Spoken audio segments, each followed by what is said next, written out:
বলবো, শুনবেন সবাই? জয় কোন ইনশাআল্লাহ।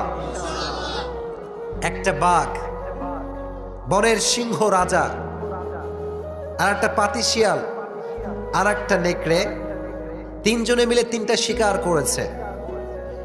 একটা খরগোশ শিকার করেছে, আর একটা হরিণ শিকার করেছে, আর একটা বিশাল বড় গরু শিকার করেছে।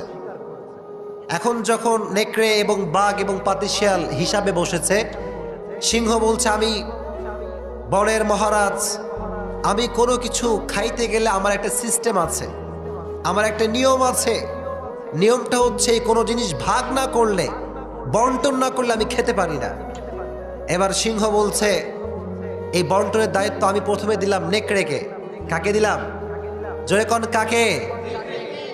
নেকড়ে বলছে, মহারাজ, এটা তো ভাগ করার কোনো প্রয়োজনই নাই।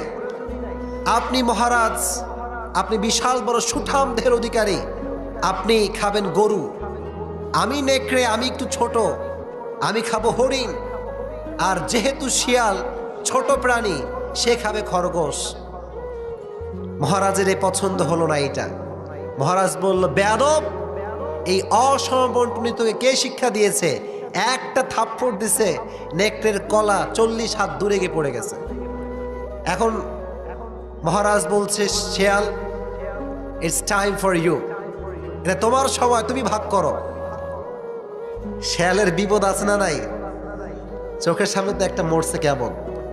শিয়াল বলছে, মহারাজ, এটা আবার বন্টন করার কোনো দরকার আছে নাকি? এটা তো বন্টনের কোনো বিষয়ই না। আপনি মহারাজ, আপনি সকালবেলা খাবেন, আপনার ব্রেকফাস্ট হবে খরগোশ দিয়ে, আর দুপুরবেলা যখন আপনি লাঞ্চ করবেন, দুপুরের খাবার হবে হরিণ দিয়ে, আর যখন আপনি রাতের বেলা আপনার ডিনার করবেন, আপনার ডিনার হবে গরু দিয়ে। মহারাজ এবার মহা খুশি, বলে, এত সুন্দর ইনসাফ ভিত্তিক বন্টন কে শেখালো? বলছে, মহারাজ, একটু আগে যে নেকড়ে কল্লা দিয়ে গেল, সে আমাকে শিক্ষা দিয়েছে। চিল্লায় কোন ঠিক কিনা? আজকে যারা ইসলামের বিরুদ্ধে কথা বলছেন, যারা আজকে ইসলামটাকে নিশ্চিহ্ন করতে চাচ্ছেন, বাংলার মাটি থেকে আমরা বলতে চাই, ফেরাউন আর নমরুদ থেকে শিক্ষা গ্রহণ করেন। চিল্লায় কোন ঠিক কিনা? ফেরাউন আর নমরুদ ইসলামকে নিশ্চিহ্ন করতে চেয়েছে, কোরআনকে নিশ্চিহ্ন করতে চেয়েছে, ওর 14 গোষ্ঠীর বংশ হয়ে গেছে, ইসলামের কোনো ক্ষতি হয় নাই। চিল্লায় কোন ঠিক কিনা? আর যারা ইসলামকে নিশ্চিহ্ন করতে চান, যারা ইসলামটাকে বাংলাদেশ থেকে নিশ্চিহ্ন করতে চান, তাদেরকে বলতে চায়, আপনার 14 গোষ্ঠী নির্বংশ হয়ে যাবে। ইসলাম আজ আছে, কাল থাকবে, আজীবন ইসলাম আল্লাহর জমিনে থাকবে। চিল্লায় কোন ঠিক কিনা? আল্লাহ, তুমি আমাদের সবাইকে ইসলামের পক্ষে কাজ করার তৌফিক দান করে দিও, পড়ে না আমিন। আমরা একটা তাকবীর দিব।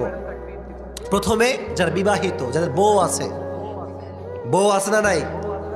কারো বউ জান্নাত, কারো বউ জাহান্নাম। চিল্লায় কোন ঠিক কিনা? বউ যার ভালো, জীবন তার ভালো, বউ যার খারাপ, জীবন তার খারাপ। চিল্লায় কোন ঠিক কিনা? অনেক কয় হুজুর তাবিজ দেন, পানি পড়া দেন। বলে, কি হয় ভাই, কি সমস্যা? বলে, হুজুর, বউ জীবনটা তেনা তেনা করে ফেলেছে। এরকম বউ বাংলাদেশে আছে না নাই? আল্লাহ, যারা এখানে বসেছে, কার বউ ভালো, কার বউ খারাপ, আই হ্যাভ নো আইডিয়া, আমি জানি না। আল্লাহ, তুমি সবার বউকে তারা স্বামীর জন্য জান্নাতের কারণ বানায় দিও, পড়ে না আমিন। আজকে আমাদের আলোচনার মূল বিষয় হচ্ছে হেয়ার আফটার লাইফ, পরকালের জীবন। কিসের জীবন? জোরে কোন কিসের জীবন?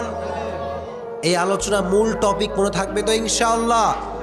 এটাকে কেন্দ্র করে আমরা সমাজের প্রত্যেকটা কথা এখানে তুলে ধরবো। জোরে কোন ইনশাআল্লাহ।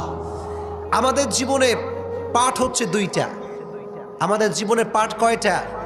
একটা দুনিয়াবী জীবন আর একটা আখিরাতের জীবন। জোরে কোন কয়টা পাঠ? একটা দুনিয়ার জীবন আর একটা কিসের জীবন?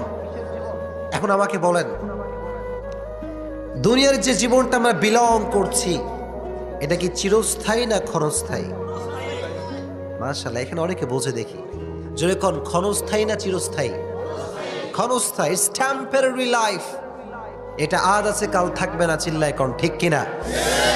এজন্য আল্লাহ বললেন, ও আমাল হায়াতুদ দুনিয়া ইল্লা মাতাউল গুরুর।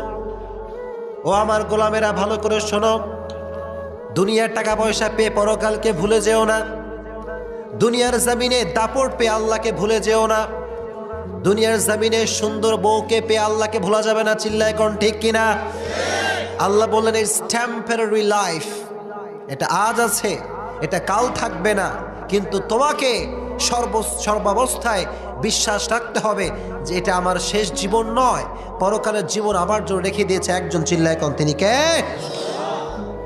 তাহলে আমাদের জীবন কয়টা? জোরে কোন কয়টা?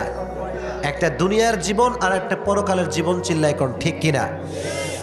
এখন মানুষের ভিতরে কোয়ালিটি দুইটা। কোয়ালিটি কয়টা? এক নাম্বার হচ্ছে তারা যারা পরকালে বিশ্বাস করে না, যারা আল্লাহকে বিশ্বাস করে না, যারা রসুলকে রসুল হিসেবে বিশ্বাস করে না, তারা হচ্ছে কাফের। তারা কারা? জোরে কোন কারা? কাফেরদের বিলিফ হচ্ছে পরকাল বলতে কিছু নাই। নাউজুবিল্লাহ পড়েন। কাফেররা কি বলো জানেন? খাও দাও, ডু ফুর্তি, নো টেনশন। ডু ফুর্তি, নো টেনশন। মাঝে মাঝে দেখবেন সিম, মোবাইল ফোনে সিম আছে না নাই?